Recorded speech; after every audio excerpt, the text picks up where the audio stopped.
据称，200多万东突厥斯坦维吾尔人已被转移到中国内地。根据台湾东突厥斯坦友好协会的研究，中国当局已将200多万被逮捕并被关押在东突厥斯坦集中营和监狱中的人送往中国内地。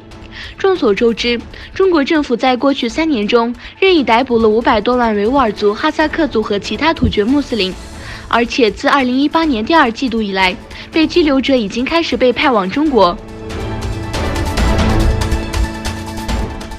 据称，土耳其黑客团队袭击了中国政府的一些网站。为了抗议中国当局在东突厥斯坦对维吾尔人的迫害，土耳其月薪黑客团队袭击了中国政府的网站。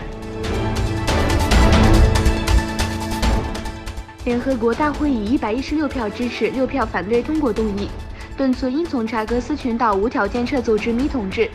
在6个月内将该群岛控制权交还毛里求斯。反对的有6个国家，其中包括美国、澳大利亚、以色列和匈牙利。弃权成员国有56个。英国从1814年控制该群岛。1968年，毛里求斯独立之后，英国将查格斯人驱逐出查格斯群岛，他们常年无法返回家园。据报道，在缅甸军队与叛乱的阿拉干军队士兵发生冲突期间发生的炮弹爆炸事件，造成一名罗兴亚穆斯林男子和他的儿子在暴力产生的若开邦的一个穆斯林占多数的镇被杀。据缅甸军队当局表示，一名8岁男孩和他的父亲在事件中失去了生命。据报道，同一家庭的15岁男子受伤。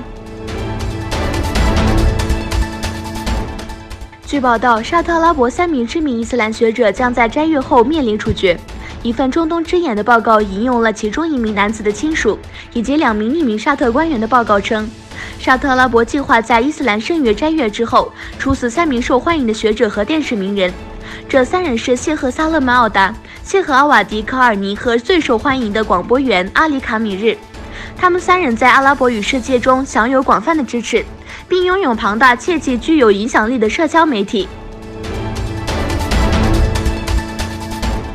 美国叙利亚事务特使杰弗里指出，尚未与土耳其就叙利亚北部安全区会晤问题达成协议，但谈判仍在继续。杰弗里说，我们与土耳其人和当地合作伙伴在共同努力创建一个安全区，我们尚未达成协议。